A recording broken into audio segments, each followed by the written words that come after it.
Let's go on to the definition of democracy itself. Okay, this is kind of a long definition. It's very well done, though. It says a government of the masses, authority derived through mass meeting or any other form of direct expression, results in mobocracy.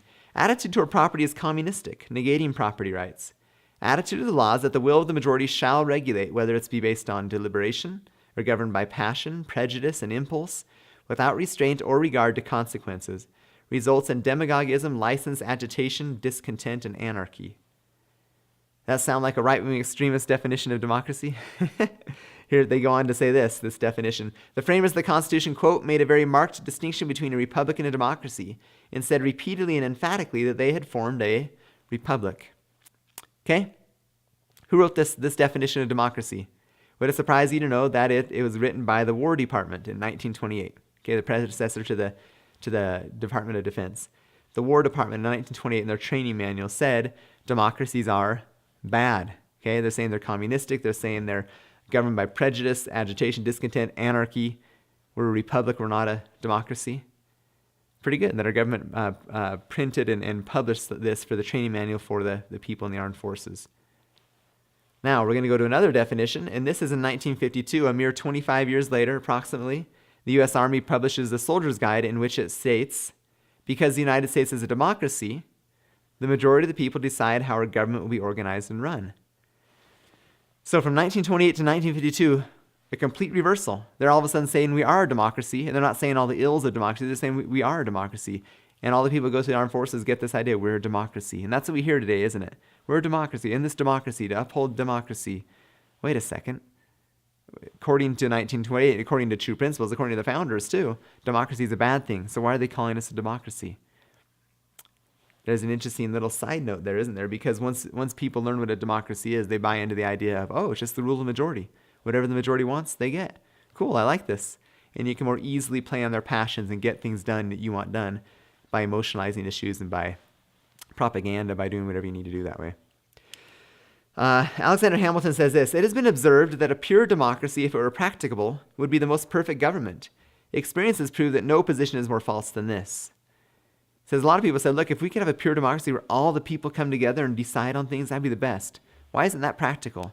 He goes on to say, the ancient democracies in which the people themselves deliberated never possessed one good feature of government. Their very character was tyranny, their figure deformity.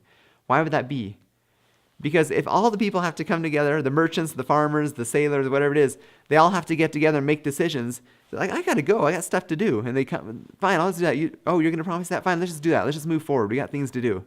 And next thing you know, this democracy becomes a popularity contest and an efficiency issue rather than we're going to deliberate and make the right decision about these things. It's deformity. It's tyranny. It's craziness because if everyone has to weigh in, you're never going to get anything done. And if you do get something done, it's going to be because we're going to have one big popularity contest to make something go forward that way. Hamilton states emphatically, we are now forming a Republican form of government. Real liberty is not found in the extremes of democracy, but in moderate governments. If we incline too much to democracy, we shall soon shoot into a monarchy or some other form of dictatorship. So once again, this is like the fourth witness to say, look, you go from a democracy, you hit anarchy, and you end up in a dictatorship, just like our models showed before, just like Washington said, and Adams said, and Madison said. Okay? That's what happens. That's what democracy leads towards. Now, there's some people who know a little bit about socialism and communism on this next slide, okay? And they're equating democracy into their schemes. First one is Mikhail Gorbachev. He says this, we want more socialism and therefore more democracy. Interesting. Mao Zedong, does he know anything about communism? Well, he killed 60 million people with it. He may. He says this, the democratic revolution is the necessary preparation for the socialist revolution. And the socialist revolution is the inevitable sequel to the democratic revolution. Okay? Inevitable sequel. When you have the democratic revolution, inevitably you're going to end up with the socialist revolution. Karl Marx, the founder of communism, okay? He says the first step in the revolution is to win the battle of democracy. Next, Vladimir Lenin. Just as socialism cannot be victorious unless it introduces complete democracy, so the proletariat must wage a many-sided, consistent, and revolutionary struggle for democracy. Isn't it interesting when you start to tie, when you have Adams and Washington and Jefferson, everyone's saying democracy is bad, and then you have those who are pro-communist saying democracy is good because it creates socialism and communism. I think it becomes very clear. People on both sides of the fence understand that democracy is the necessary precursor. It is the first step to communism. It is the inevitable step to communism. So when you get quotes like this from some of our previous presidents, I don't know, to me it makes me a little bit nervous. Woodrow Wilson says, "We must enter World War I to, quote, make the world safe for democracy." Franklin Delano Roosevelt, "America must be the great arsenal of democracy by rushing to England's aid in World War II." You start to see that word differently now, don't you? You see democracy as a bad word instead of a positive word and go, whoa, why are they advocating for this negative thing? George W. Bush says, quote, "to seek and support the growth of democratic movements and institutions in every nation and culture." If we're seeking to grow these democratic movements and institutions, what are we really seeking? According to Marx, or according to Washington, we're seeking socialism.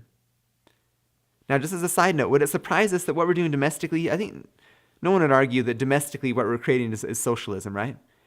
Internationally, would it surprise us that what we're really advocating is socialism? If that's what we're doing domestically, wouldn't we be doing that internationally as well? It only makes sense, doesn't it?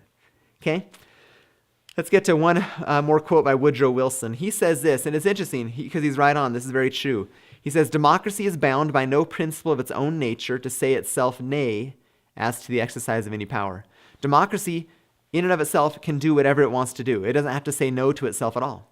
It can do whatever it wants to do. The only stipulation is that the majority wants it, and the majority can do whatever they want to do. There is no necessity to say nay to any of its power. He goes on to say, "Here then lies the point. The difference between democracy and socialism is not an essential difference, but only a practical difference. It is a difference of organization and policy, not a difference of primary motive." Okay? So he's equating the two. Democracy and socialism really are the same thing. And it's like the 15th time now we've heard this. It's true.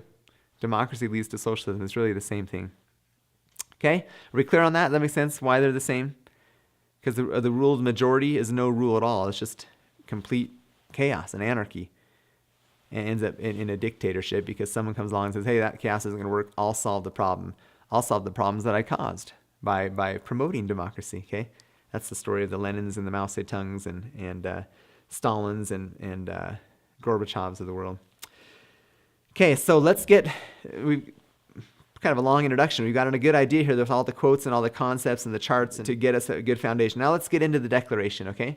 The Declaration of Independence, we've hit this many, many times during the presentations. I want to review it one more time because it's critical to this conversation.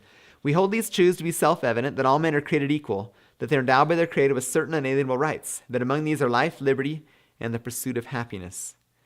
An interesting question here, because we always understand, look, who's the great lawgiver? The great lawgiver is God. Whose laws are we talking about here? When we talk about the rule of law, we're talking about God's laws. Are we not? Okay? What unalienable rights are ours? The right to do whatever we want to do, as long as we don't infringe on someone else's rights. That's what the Declaration says. Okay? These are natural rights. They're unalienable. What's it mean to be unalienable? You can't alienate yourself from them. The fact that you were born with life, liberty, and the opportunity to pursue your happiness. You're born with that. It's unalienable. You can't say, nope, I'm alienating myself from that. You can't. Okay? That to secure these rights, governments are instituted among men.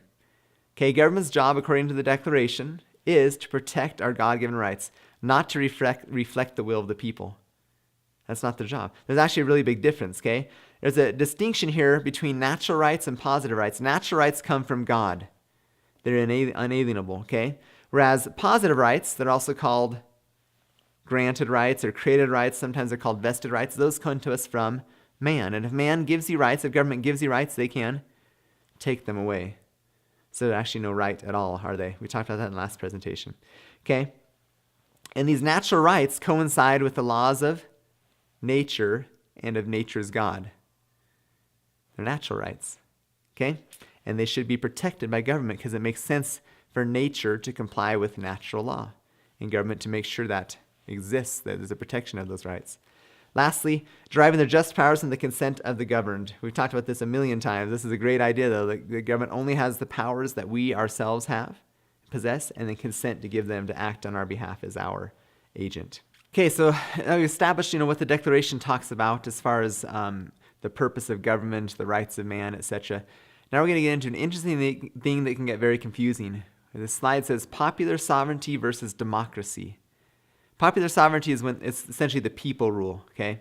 in democracy. We've already established we're not a democracy and it's bad. So we understand that we're not governed by the will of the people, and yet the source of all power, according to the way our government is structured, is the individual, is the person. So the question is, do the people rule or do the people not rule? Popular sovereignty, democracy, how does that work? It can get fairly confusing, and people can fall for that, saying, "No, the people are in charge. The people are." Okay? But the people are the source of all the power. They are. The real question to be asked, though, is who's the source of all the power? It's the people. And what's in charge? It's not the people. It's not the will of the people, the will of the majority. What's in charge is the law. Okay? It's important to understand the distinction there, because we can get really quickly confused into thinking, well, the people are in charge and therefore majority rule, and then whatever the people want is what we get. Well, and what governs us. That's not what governs us. What governs us is the law. Now, the source of the power for that law, those who made the law are the people, but the people don't govern. The law governs. Okay? And the law governs over the people and over the government. The law is what rules. All right? So, this is clearly pointed out in the preamble to the Constitution. The first three words, "we the people of the United States." Okay? Remember, popular sovereignty, the source of all power is we the people. There's a little known part of the Constitution that I think makes this point. I think it's interesting to look at. Article 1, Section 9, Clause 8 says, "No title of nobility shall be granted by the United States, and no person holding any office of profit or trust under them shall, without the consent of Congress, accept of any present, emolument, office, or title of any kind whatever, from any king, prince, or foreign state." What this points out to me is that we, the people, are the important ones. The government is simply the people's servants. And so to have the government take on titles of nobility is antithetical. It's anti-people. Okay? It's pro-elitism and it's anti-individualism. It's saying, I'm a king, I'm a duke, you can hear this kind of, you can hear the founders saying, we reject this whole British idea of titles of nobility, because it's not the people who are in the government that are important, it's the people who are in the nation. The people in the government are simply serving the people who are the source of all the power. Okay? Interesting side note there. Getting back to the preamble, towards the end here it says, "Do ordain and establish this Constitution." What's it mean to ordain and establish? It means to establish it how it is, right? To write it down. You ever played the telephone game where you say one word, by the time it gets to the end, it's a totally different phrase? Well, that's what would happen if we were just an oral tradition. The oldest, longest established written constitution in the world is the United States Constitution. It's written down. It's a beautiful thing because then we can read it. We don't have to wonder, well, I wonder what that means. I wonder if someone interprets it. No, it's written. You can read it. That's critically important to a Republican form of government. If the law is the rule, if it's the rule of law, then you need to be able to read that law, have it ordained and established.